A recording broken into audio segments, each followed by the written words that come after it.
Okay, we are back. I have no idea if that first live video even posted. This was an experiment to try something outdoors with an iPhone, and it has not worked too well, and likely I will not do that again, but I'm recording this to put up later. So as I said earlier, I am here with my special guest star today, my very dear friend. She's been on the show before, but we got her back again, Anastasia Paveloff. And we are going to walk through the neighborhood, and we're just going to talk and chat and shoot the proverbial breeze. Okay, Yeah. So we're here, Yeah. and thank you for joining. We apologize that this is not live. Sorry. But it's the next best thing. Yeah, it's the next best thing, and I think for future notice, we're gonna have to find a way to have a hotspot and get the internet as we go on and about our journeys to do it I've live. been called a hotspot, but While we walk. We were trying to just because I don't often use YouTube anymore as much as Chuck does, so I would otherwise know how to do more things, but that's what Google's for. Woo, Google! And I shout am, out to and I am technically an imbecile. to our overlords. She was very patient with me today. Oversee everything. Anyway, I come up to her and go, "Do you know how to go on live?" We'll figure it out. I'm sure it's just a button, which it was. It was just a little. It was a little button, but we had to button. really search for that little button. Well, we pressed it, but it brought up some other things that some unmentionables we won't discuss, and then we went back. But we're just gonna play it by ear. I hope that what we recorded in the live stream, because we were on for about 10 minutes recorded, but in case it didn't, we will reiterate it. But one of the fun things we're gonna kind of like flow. This is like a day in the life of Anastasia and Chuck, and I actually have to go to Chase Bank right now. Well, okay. So, do we get to find out what your PIN number is? That's my mom's maiden name, the last four of my social. Welcome to a beautiful day in paradise. We don't get your whole social. I know. Right? I mean. After Elon Musk, let's face it, everybody knows. We're not getting political. No, we're not going to get political. No political. No. No politics. So anyway, as I was saying in the live earlier, I could not find my selfie stick, so my right arm is functioning as one right now. I'll have to be a left arm selfie stick, probably not too much longer from now. I often work in fine dining and a cocktail lounge, so I will have to get my muscles on that I use so well. Let's both just be careful as we're walking. Look, here's a scooter. Here's a what? Oh, we should get on the scooter and just die. Yes. And a timely death. Would that count as driving and texting if we were to make a video on a scooter? Absolutely. In other words, we could get arrested for that. Oh man. Or at least a citation. Yeah, for sure. Or we could get killed driving into a tree here. So we were starting our live stream discussing how these are some beautiful old growth oak trees, and what are these trees? Are they oak? No, they're not oak. Pine trees? They're just trees. They're not pine trees. Well, because they do have pine cones though. Oh, they do. Look at us with our brilliance. But they don't look like pine trees. I don't know, folks. What kind of tree is this?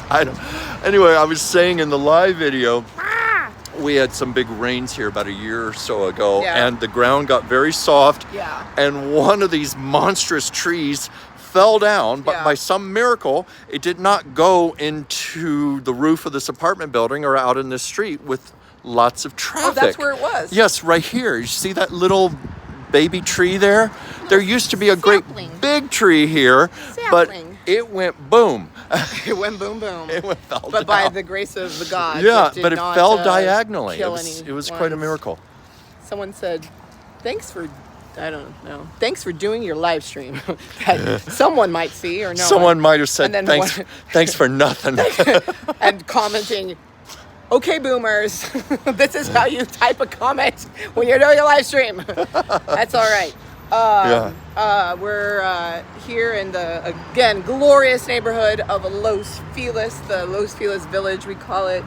It is my home away from home. The village. I don't even have a home. This is, I mean, I have a home in the sense that I have a house. This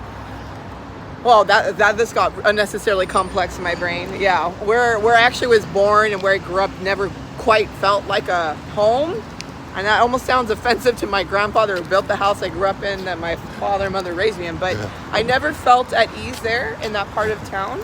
And this is the only place almost on earth where I actually feel truly at home. So, and I know a lot of folks who live here feel the same way. I was talking to someone I ran into when I was at a all-night kind of diner place, very hip, very cool. Well, shout out Fred 62, amazing place in Los Feliz. And this guy who was there just chatting and like getting amazing service and treatment from the people working there. He said, turning to me, he's like, isn't this the best neighborhood ever? He said, honestly, it's the best neighborhood in California. California, this golden, beautiful state. Look at the sun. It is winter. It's winter right now. Yes, it is. It's glorious. Well, barely winter. It's the Ides of March. Yeah, I'm saying it's winter with this like sun that's streaming down. Yeah, like, well, that's right. It's barely not spring until, what is the first day of spring?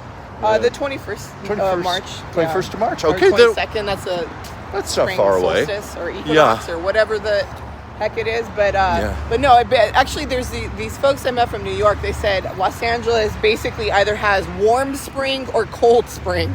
That's the seasons of LA. But we do have moments where when it is winter, it literally can snow and it gets very cold. It gets below freezing. And then in summer, it can get to, in Fahrenheit, 120 degrees Fahrenheit. So we can have extreme fluctuations, but it always pendulates back to a nice 75 degrees Fahrenheit and sunny with blue skies, a hint of smog, and just a few clouds. Like today. La La Land. La La Land. Yeah. So we're heading to the bank. We're going to the bank. Oh, yeah, you can pause the video too. We can.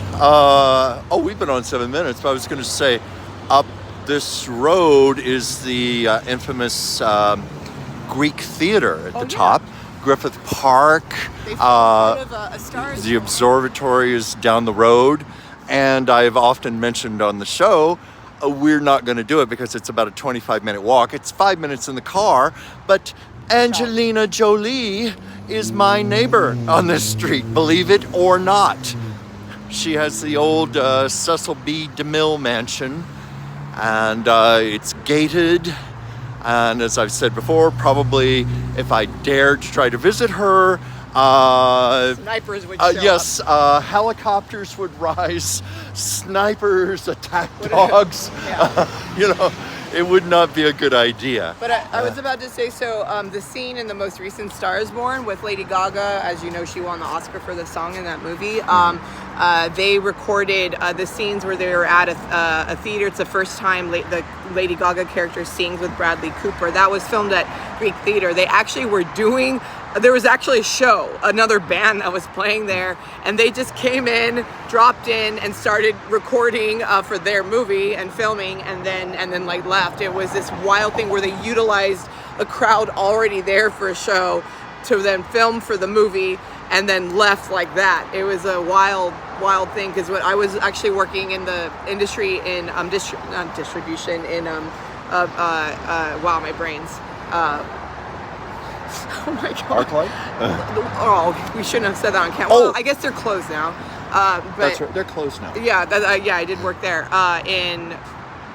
What is the word? You have production, distribution, and the people who actually show the movies. I guess I should have eaten more. What is the word for people who show the movies? What the fuck? Projectionist? No. I don't know. Fucking hell, my brains are like mud. I don't know. Apparently, I'm not on my game. There was a name for people who...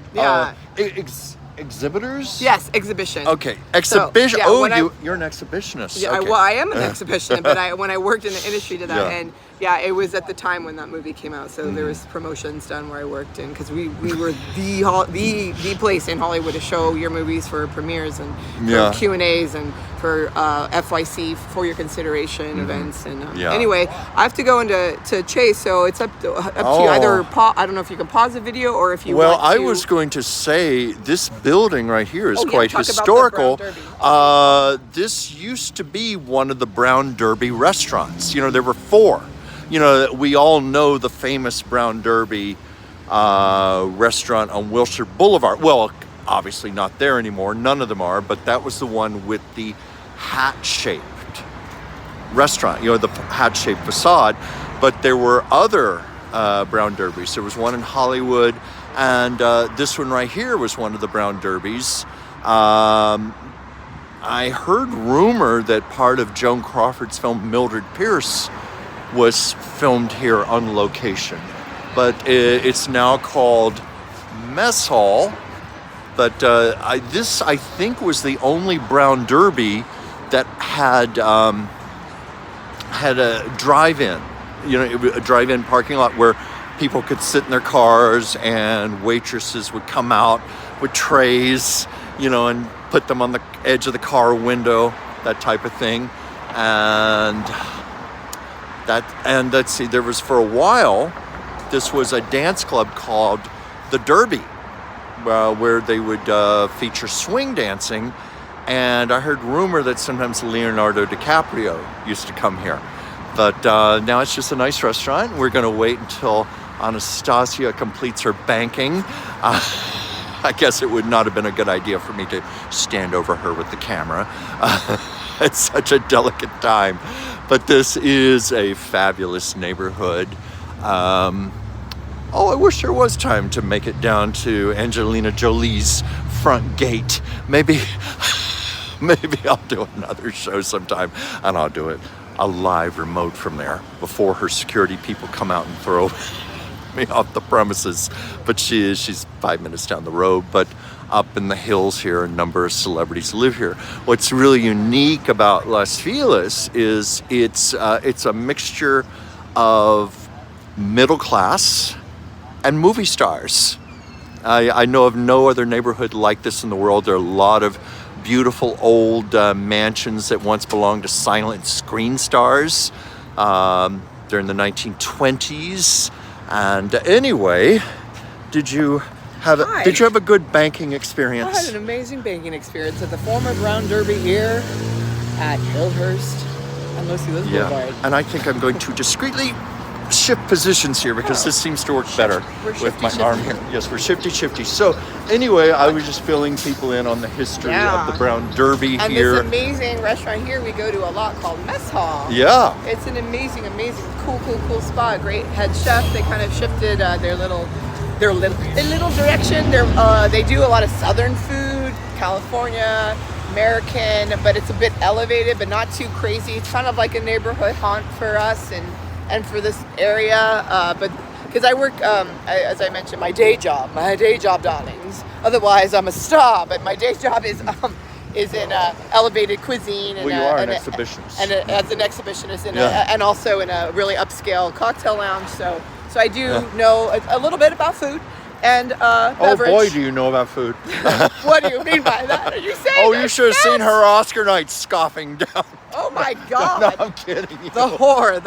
No, we were both scoffing down. Or the whore. We were both making pigs of ourselves. Yes, we were sharing eating cake laced with Ozempic, so it was all for our metabolism. It was this amazing coconut cake. You actually lost weight when you ate this cake. Didn't you feel lighter the next morning? I did. But anyway, all that to say, Mess Hall, shout out to Mess Hall. Yeah. Yay. Mess Hall. Okay, I shouted to it. Okay. What'd you find? Fun. What'd you find? So I pick up little bits and bobs of nature because I do this form of art. People call it process art. It's also very much outsider art. I used to work through a depth psychology program doing expressive arts therapy informed workshops because I'm not an actual therapist, but that was the nature of what I was doing, and I have certificates that train me in a modality or what's called a praxis. It's a daily practice that is dream tending and deep imagination work. It is an offshoot of post-Jungian work. Long story short, I know a lot of fancy words, but I do weirdo art. Woo! So I love upcycling, recycling, using what I already have and seeing, like almost like a stylist would look at, or an interior designer, like see some random chair or see like a discarded piece of a fence and then know how to put everything together, or like a stylist with an outfit, just like this hoodie, that shirt, these shoes, and make something that's really profound and magical. And sometimes what I do, it doesn't work maybe per others. For me, it's always a work. It always shows something. Worst case scenario, I paint over it, or I reclaim it for another piece, or there's so many ways to go about this. It's so fun. Basically, it's called being in the sandbox of play. Being in high play is another way of putting it. And it's a way, honestly, to let whatever the hell's in you kind of come through you. And often you'll find that when you incubate something, like you're like, God, I don't even know why I'm feeling so terrible right now.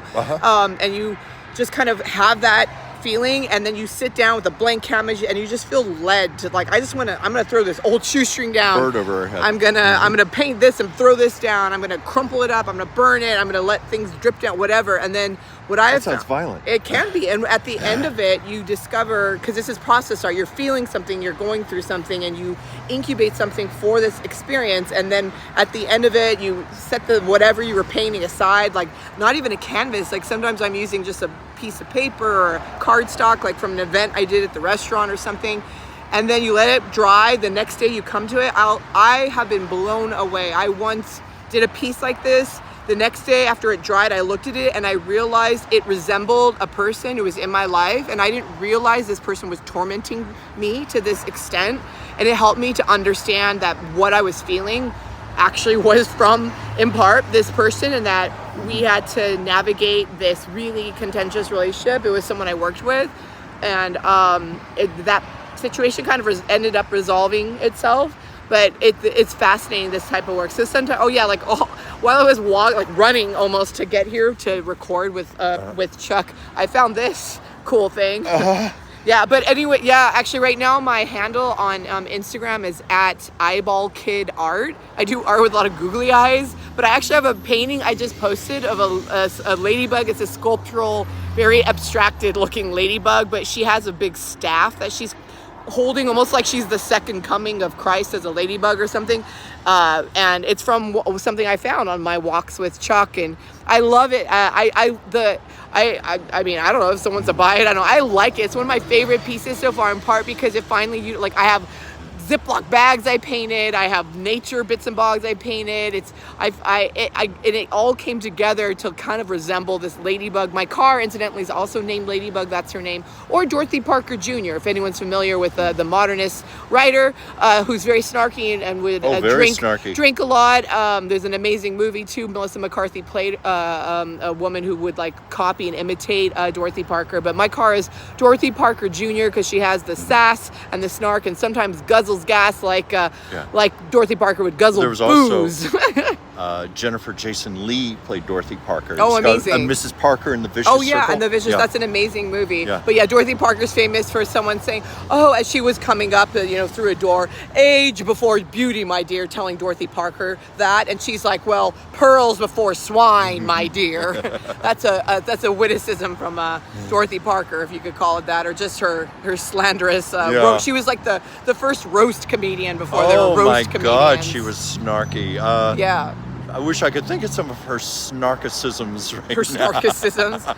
But I remember one quote. She said, "I've never been rich, but I know I'd be just darling at it." And she's very much an inheritor of, I think, Oscar Wilde's tradition. Oscar Wilde is also sort of, I mean, there are a lot of folks, honestly, throughout literature who have that kind of snark and sass, but it wasn't, I feel, until the late 19th, early 20th century where that could become more publicly devourable or accessible to the masses, because we had, there was such a, especially in Western, specifically British or English and American cultures, so much puritanical thoughts and beliefs where you couldn't have that kind of level of snark and snass, but and sass, but more so also I like snark and I snass. like that, but also a lot of folks weren't that educated. Fun fact: my background is actually in literature and classics and classical civilization, so not really. You could say that's a once upon a time part of my life, but it's never left me, and it's part of what I do now and always. So, but I'm not fully talking out of my ass. Why don't we go this way? Okay, let's go this way. Talking out of your ass, my goodness, I can tell that you are versed in literature. Such a wordsmith. Or that I love anal. No. Anyway, where are you going? You're going out of camera range, my dear. You didn't hear what I just said? Well, I heard what you said. That's why I went out of camera. I heard what you said. In fact, I'm sure the viewers heard it too. Uh-oh, SpaghettiOs. Send me a DM. Watch out. Except I do have a beloved. Okay, so now where are we walking to right now? I don't know. We're just walking. Okay. There's unfortunately there's a terrible, that's a horrible, wow. There's a house that wasn't in good shape. We'll say that. Okay. And they had to tear it down, but that property was pretty funky. Oh, my God. Whoa. Right, well, that dog. Beware of dog. Wanted to eat us for a sec. Oh well, okay. Let's maybe get away from the dog over there. But I think. Oh, do you need a chair? This is another fun fact about Los Angeles is technically, quote unquote, you're not supposed to dump. Like if you have stuffed shit you want to put on the side of the road, you're not supposed to do that. But you can, and then you call 311, and then and you arrange for a pickup. But the thing in LA is that a lot of people are very wealthy, or they have nice things, and they want to just recycle. So you could be driving down the street. I can't tell you how many times my friends and I have found stuff and literally furnished our homes with stuff they've dumped, or things on my paintings, or Chuck and I have found so many cool things, pillows, and like, I mean, you might want to delice it or like wash it, but first. Yes. But, let's see. Okay, this is some good light over here. Yeah, because I have an idea. So we're gonna where a dog's not gonna murder us dead as well. I also feel like, sorry, this is an aside, but I feel like a little girl being able to do stuff like this. Life is too short not to play and to have fun. All right. So we have light here. Now, lighting. What do you have planned? Okay. So, all right. So when we started the live stream, the more of the skinny angle. All right. So I don't look like as much of a fat cow. Okay. Right, what is skinny angle? This? The skinny, above, down. Above. Yeah, okay. like that. Oh, see how hot I am? See how handsome he is? So we were starting our live stream and, having some fun and having technical difficulties, as everyone is. However, lots of technical difficulties. I started to say how this is actually an opportunity, this live stream, because we were, Chuck and I were wondering, like, what will we talk about? Not really worrying about it, but it started to come to us that we really wanted to start, or at least, include in this experience a discussion about a dear beloved friend, coworker. I was a manager, actually, at one point. I managed this kid and this other man named Jason Nittel, Knittel, I believe. And Jason died recently from non-Hodgkin's lymphoma at age 41. Very young guy, really beautiful, talented, extraordinary, amazing human being who almost kind of preemptively knew he didn't have much time. So he lived a life out loud, as they say. He did not leave any stone unturned. He did have a long-term girlfriend for a large part of that, but also he would travel the world, Bangkok, wherever he felt led. He was a surf instructor for a long time. He had a bucket list. And he checked that all off, especially when he was succumbing to the disease, but he actually beat it during COVID. He had COVID. He had cancer, and he was intubated for COVID, and everyone had given him up for dead. The doctors, the nurses, and his family, his beautiful family, refused to accept that. So they each took turns, 8-hour shifts, just sitting by his bedside, being an advocate for him and protecting him, and not letting the doctors and nurses have him slip away. They fought very hard to keep him alive. And as Jason lay there, he later said he was making a list of all the things he wanted to do with his life once he got out of there. And when he got released from the hospital, he was so weak he literally could not stand. This was a young man, only in his late 30s, but he fell down on the sidewalk. He couldn't even stand. He was so weak. But and he weighed like 120 pounds, something like that. Like the and machinist. His girlfriend nursed him back to health, and he gained back about 60 pounds. Looked really healthy, and he lived. I mean, I didn't even know myself until recently, and I looked at his Facebook. I saw that he had gotten his skydiving license. I mean, he was so inspiring, Yeah. and we both just loved him very much and Yeah, wanted to pay tribute to him. He was such a complete badass. A lot of his family members, worked in the Hollywood entertainment industry, and he did as well. To an extent, I think it was Sony he worked for at one point. I think so. And yeah. Your face is half cut off too. Sorry. So Oh, I that's know. okay. I'm featuring you. That's why. Aw, I can't get it. My arm is getting very tired. I here. can also. We can. Oh, that's perfect. Yeah. Pretty. Look how pretty we are in this golden light. Yeah. For fun, this is a little off tangent, or off topic, but yeah, golden light. The light at sunrise and sunset is something that cinematographers love, and you'll notice it in a lot of films. A lot of folks only film. This is the magic hour. This is the magic and golden hour. As they many say. times they have, because if you know anything about filmmaking, it can take hours to set up a scene with a huge crew of people. A lot of money spent. And so just to get like a 1 minute scene, capturing this light can take enormous planning, and you literally have one take. One take to get it right. 2 takes, depending on how long the scene is. Usually you can't even sit up for a second take. It's very rare, and I've heard of so many stories. I was just reading Barbara Streisand's autobiography. She talked about the closing scene in Yentl, where she's on the ship at sea and she's singing "Papa, Can You Hear Me?" and she holds out that big note. She said it was a situation like this where they had one opportunity, one take to get it right, because it had to be in this light as precisely as the sun was setting, and it was enormously difficult. She had like 200-300 extras on that ship. They had to take the ship 3 miles out to sea, a whole camera crew. They had a helicopter above. You thought the Titanic was difficult. They had a helicopter above with a cameraman, and she said the blades were like 10 feet over her head, ready to decapitate her. And they had this one chance to shoot it. And she said because the budget was so tight in that movie, there was no money to go back the next day and redo it if they didn't get it. They had to get it. She said she was terrified the helicopter was going to literally decapitate her on film, but she had to suck it up and go out there because she was the director and the star. And she said it was a case where the star of the movie didn't want to do it, but the director was saying, get your butt out there and do it.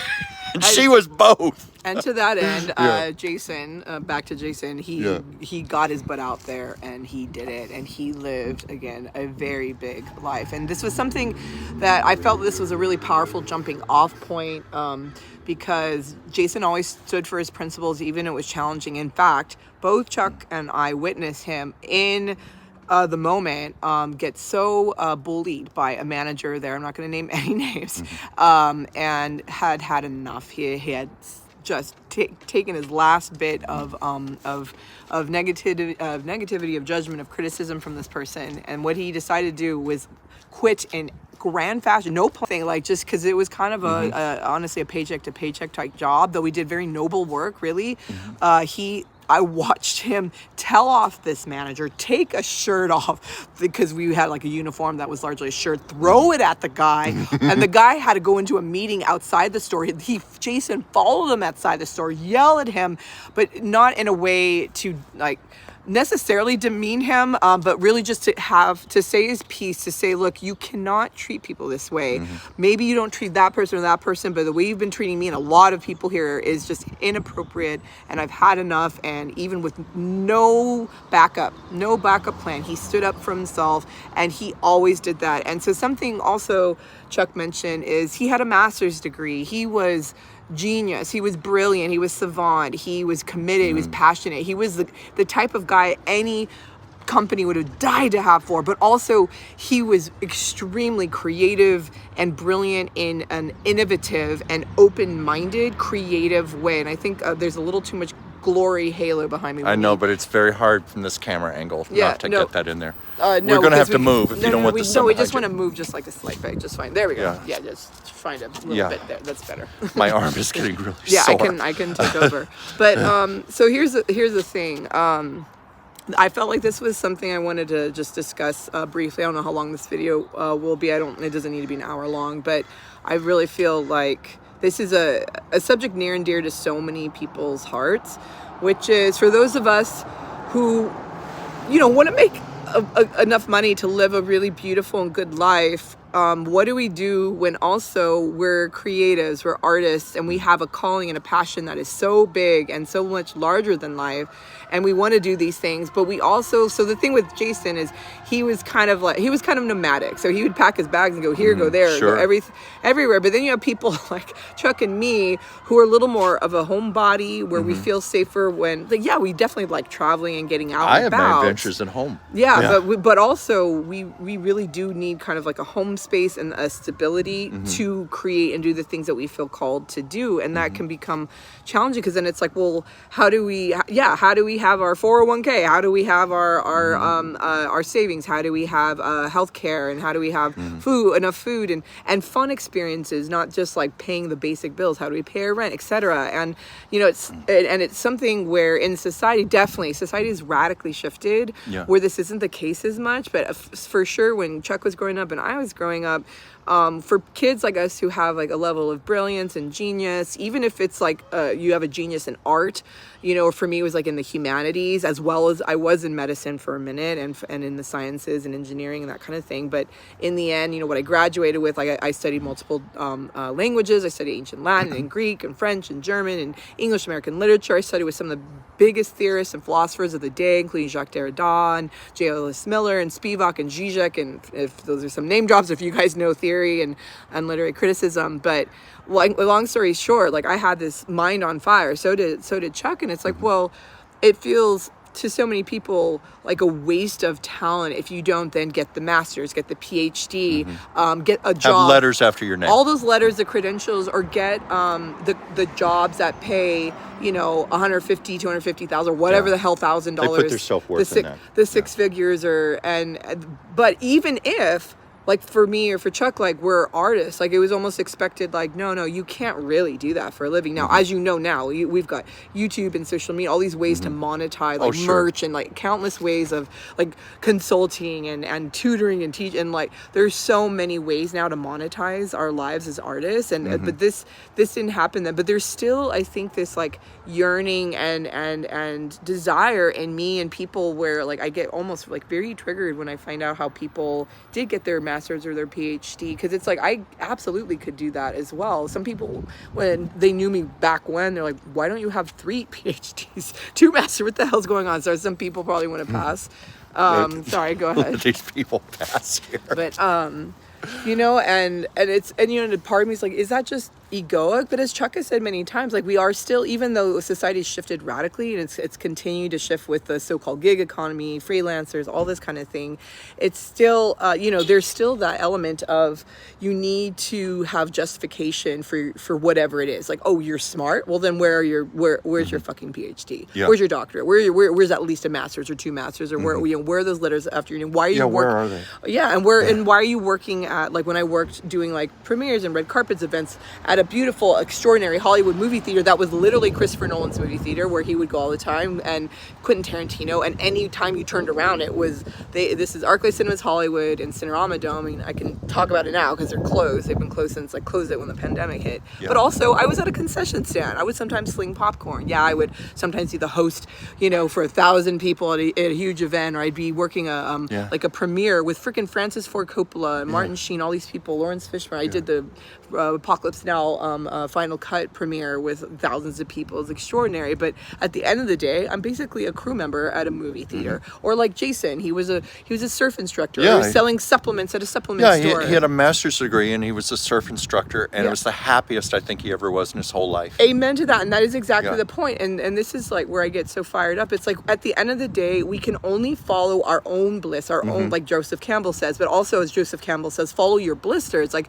the ways by which we've been hurt before and the wounds that we have, to remember that. It's like, doing quote unquote what we should do literally shrinks our souls, our spirits start to wither. It literally is malnourishing ourselves. But when we start to follow what excites us in the moment, without really, sometimes, and this is where it's bold, without questioning, following that and letting it, and just daring to dream that it's, and to know that everything's fine no matter what, and it's leading us where we need to go. Well, I was just going to say, haven't we always been taken care of?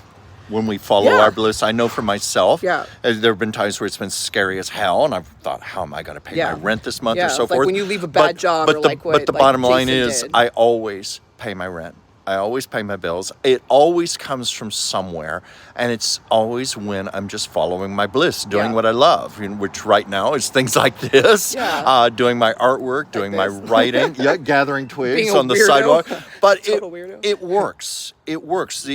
I mean, it sounds so cliche to say know. the It's like universe will support you, but jump and the net will actually it's catch whatever you want to call it. Yeah. It does come in and take care of us and support Yeah. us. And it's been my experience, the people who don't follow their bliss, the people who do adhere to the jobs that they hate and, Yeah. save for their retirement and so forth, they end up not doing so well. Resenting Yeah. people, taking it out on their spouse. I love my parents very much, but they were in a very difficult marriage because they were always doing what they should do, but they That tried was to my mother and put father. me Yeah. it's a very generational thing. Well, sorry, Yeah. my phone slipped. Yeah, Pardon that's me there, okay. folks. But it's but here's the thing, it's like, so then they have kids.